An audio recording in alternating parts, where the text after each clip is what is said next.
680's Richard Southern joins us. Richard, you look rested and you had a good vacation? I did, Francis. Good to be back. I was in Las Vegas for a few days, or as I like to call it, lost wages. Well, you still have your shirt, which just is barely, good. just barely. Yeah. I know it was a good time. Did you miss me at all, Francis? I didn't even know you were gone. Whoa. But no, I'm kidding. Of course not. Of course I did. Love my coworkers, you know. Good so people. Did you win? Did you hit the jackpot at all? No. Well, I'm back here at work, aren't I? No, I didn't do so hot, actually, but I had a good time. And it was in Los Angeles, and the traffic situation there made me feel like I was right back in Toronto again. Oh, yeah, crazy.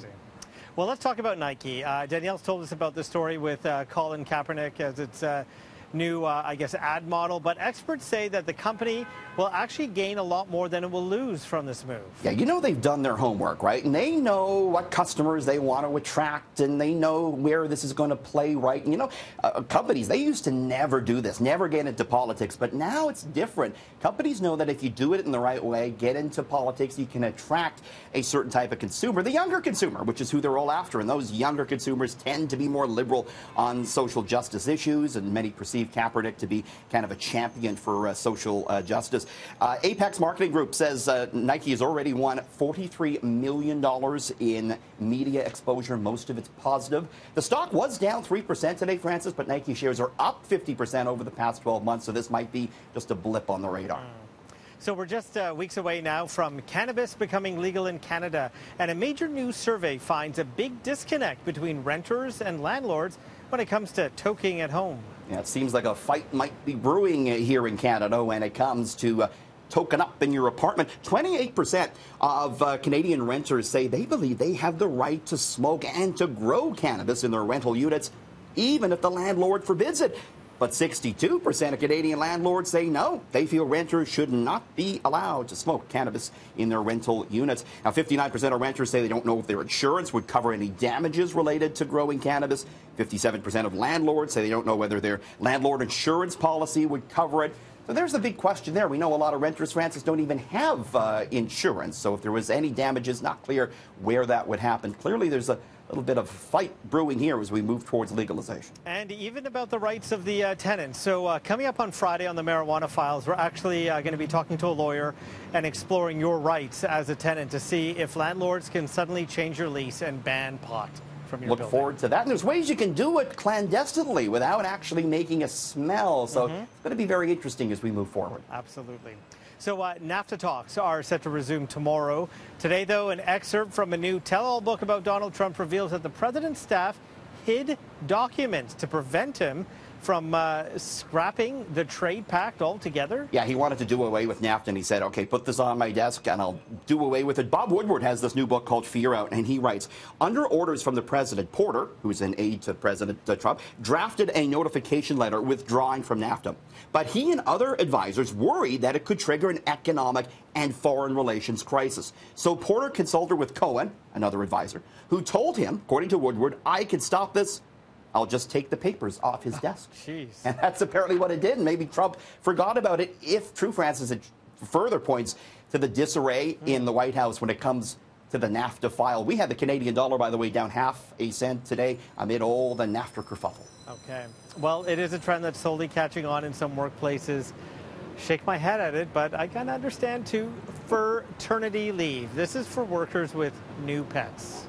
Yeah, it's like paternity leave for parents, but instead, if you get some time off, if you have a new kitten or a new puppy, Francis, growing number of companies doing this. In fact, it started in Minneapolis, where a marketing company there gave its employees an opportunity to work from home for a week if they got a new dog or cat. As for why they decided to implement the policy, a company spokesperson said the perk was just another step in helping employees start their families, even if those families are made up of fur babies rather than human ones. And we've seen companies tweak benefit packages in the recent years to try and attract people in and try and hold on to consumers. So maybe you and I, we're not necessarily dog people. We've talked about this before. Maybe we got to get a puppy so we can get some time off, Francis. No, but you missed the catch, or they have to work from home still. So yeah, you got to keep an eye on Fluffy. That's right. Who knows what he's up to? So you've also stumbled upon, Richard, what could be the most bizarre fashion trend yet. What is it? I actually pioneered this when I fill in for breakfast television and I get up at 3 in the morning. Sometimes I end up at work like this. They're selling inside-out jeans, Francis. Online retail company Fetch selling inside-out jeans. This is not a joke. Is that the price? That's really the price? $1,100 bucks? $1,100. No kidding. The jeans feature a pocket that reads, "To create something new, you must first destroy." There's also a mesh-like material similar to a pair of tights. Again, $1,100 for the new Rage inside-out jeans. You can make your own for a lot cheaper, I think, Francis. Yeah, well, good thing you can't access the pockets because you have no money left to put in those pockets. So. Vegas cleaned me out.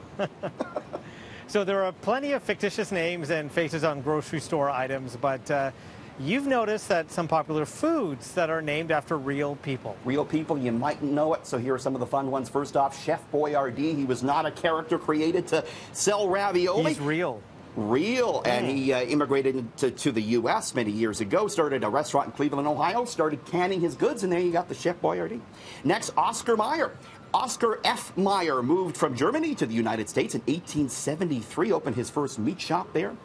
Baskin-Robbins started when brothers-in-law Burton Baskin and Irvin Robbins opened an ice cream shop in 1953. Very cool. Guinness. Now, I went to the Guinness Brewery once in Dublin, and I toured it, so I know this. This was started in 1759 by Arthur Guinness, who brewed up the first batch back then. Tim Hortons, our younger viewers mightn't know that it was, in fact, named after a former Maple Leaf. Then revoke their Canadian card, Richard. Not everyone knows it. It's Tim Horton. Heinz, your ketchup, that was started by Mr. H.J. Heinz. Francis, he said he was so committed to making pure ketchup that he wanted it bottled in a clear bottle so you could see it. Wendy's, Dave Thomas named the burger chain after his daughter there, Wendy Thomas. And finally, you might know this one, Southern Comfort, the liqueur. It's named after Richard. It's Richard Southern Comfort, so I hear. Anyways, that's what we hear through the grapevine. Yeah. You didn't find a D'Souza anything, no? No D'Souza anything. I searched very hard, but if you're drinking the Richard Southern Comfort, you don't want to drink too much of it. You'll feel very sick. I actually the next think there's day. like a D'Souza port. That might go very nicely with the Richard Southern Comfort. That would, yes. Pair very nicely. All right. Thank you, Richard. We'll see you tomorrow. Here's Pam.